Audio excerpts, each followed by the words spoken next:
We're starting to get into the season where tomatoes are really coming on. If you have tomatoes in a garden, you're seeing a lot of them, I'm sure. So this year we opted to go with fewer tomato plants. In the past, we've done too many, and I feel like we've probably overcrowded, and they weren't in the best place for sun and other things. But this year we have 5 beefsteak plants, which are a bit overcrowded still, and we have 4 of our cherry tomatoes. We have chocolate cherry. They're just green and red striped. We have just your regular red cherry tomatoes. And then our favorite that we've loved for the last 5 years or so are these sun gold cherries. They're the sweetest ones out there. So these ones, the sun golds, we really just snack on these. They're great in salads. I'm going to talk about something else we're doing with these this year. But let's talk about what you do with tomatoes. When your tomatoes start coming or start ripening, and you've already given them out to the neighbors, and you've already done what you can with yours, and you still have this. That's just today what we harvested, and the cherry tomatoes here. So let's talk about what you do with your beefsteaks when you have too many. And when I say beefsteak, I know when I say that to my kids, they're not sure what I mean sometimes. Your beefsteaks are generally what you refer to as the large tomatoes, your slicing tomatoes. Some of these are smaller just because they're at the start of the season, I think. So others are bigger. What we're going to do, we are going to blanch and freeze these, which means we are going to flash boil them. So I'm going to get a pot of water right here, boiling, and then I have this strainer so that I can just put them in like this. I'll throw a couple in, and then I can dip them, boil them for 15 seconds, and then pull them out. And then we're going to throw them in an ice bath.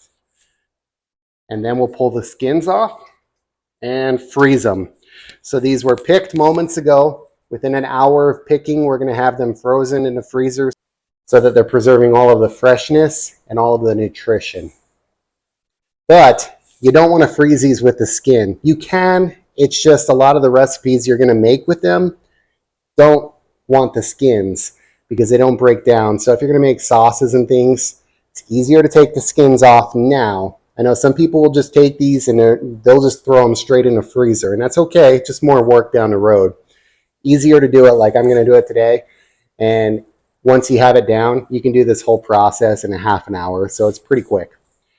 So again, the process is going to be, we're going to take these, we're going to destem them, pull off the stem. We are actually going to notch with a sharp knife an X on the bottom. What that's going to do is when it boils, the skin's going to start to peel apart there. We'll boil them for 15 seconds. So I'm going to do it like this with a strainer basket, but you could do it just in a boiling pot of water and then pull them out with a strainer spoon. And then I'm going to dump them in this ice bath over here, and that's just going to help that skin to separate quicker. So that is going to be our process. We're going to go through all of these, and we're going to have to flash boil a couple different times because they won't fit. But let's get started.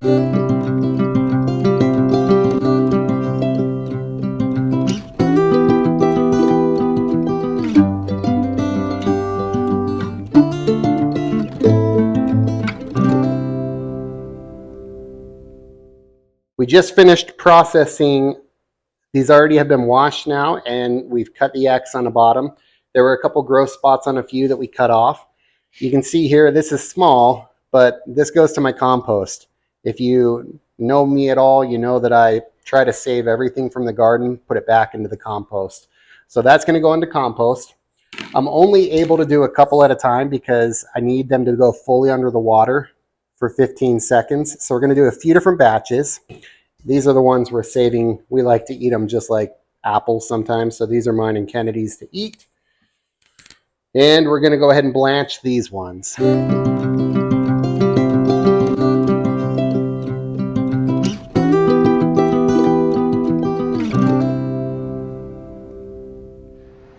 We've got them all blanched now. They've cooked for 15 seconds. They should peel right apart, and they do. So this comes right off now, the skin. Now, what I'm going to do with the skin The skin is gonna go in my compost also, along with the water that I boiled has some of the nutrition from these tomatoes. So when I do hard-boiled eggs, or when I do boiled corn, or when I do anything with organic vegetable material in it, I'm gonna go ahead and throw that into compost too, because it has some of the nutrition that can go back into the soil. So I'm just gonna go through now. I'm gonna take off all of the peels and we'll speed it up, go from there.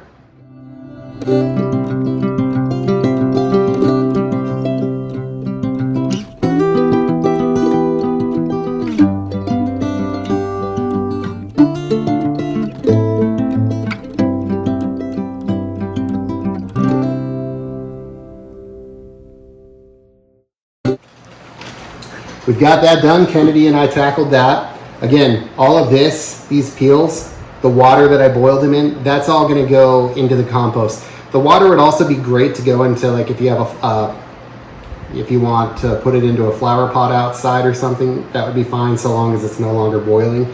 This water here, because it really is just water and ice, I'm gonna use this. I'm gonna put it on some of the plants outside. But because that has more of the nutrients from the tomatoes, I actually want to put that into the compost.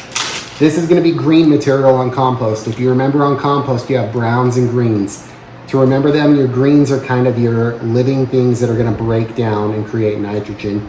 Your browns are like dried leaves, paper. So this paper can go into compost too. So what we're doing now, we've labeled our bag, our Ziploc freezer bag. And because these are wet, and I'm gonna throw them in a deep freeze, they are gonna stick together. So you kind of wanna do these in batches of what you might use to make your sauce. At this point, this is probably gonna be best used cooked, so broken down into a tomato sauce, pasta sauce, pizza sauce, something like that, just because once you freeze your vegetables and thaw them, they don't really hold the same texture anymore. So it probably wouldn't be good in salsa unless you like restaurant style. But if you like more of a pico de gallo, I would use fresh tomatoes every time. But that's going into deep freeze. This is gonna go into compost with the water here. So I'm just gonna throw all of that together. That'll go into compost. This will go in plants. And let's talk about what we're gonna do with these now. We still have the cherry tomatoes, and we have 3 different kinds here. Our chocolate stripe, they call them. It's like a green and red stripe. I call it a regular cherry tomato. I know it's different varieties. Sun golds. So what do you do when you have this many cherry tomatoes? You can blanch them like we just did. I would blanch these ones. You can blanch any of them. I would blanch these ones for cooking. They have more of a beefsteak flavor. I would save these for something else, which we'll talk about. But the problem with blanching them is it's just a lot of work when they're so small. So you can make salsa out of these small ones. I know a lot of people prefer Romas and other tomatoes for your salsas. You can cook them fresh. So there's a number of things to do with it. That's what you can do with these ones. And most of mine actually, if you can kind of see, most of them are the golden. So the sun golds, what I like to do with those, what I'm trying to do with the sun golds this year for the first time is to make sun-dried tomatoes out of them. So I have a test batch going right now. I've had the tomatoes out there for a couple of days, and I have some store-bought grapes going that I'm gonna make raisins out of, because our grapes are gonna be ready in a couple of weeks.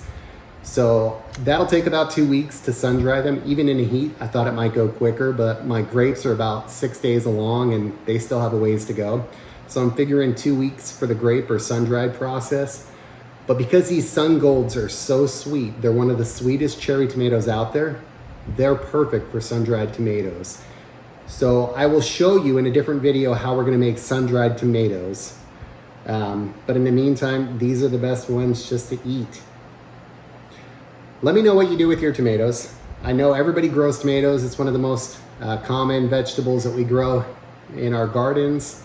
What do you do when you have too many? So I'm curious to see what you have. If you have questions, go ahead and throw them in the comments below.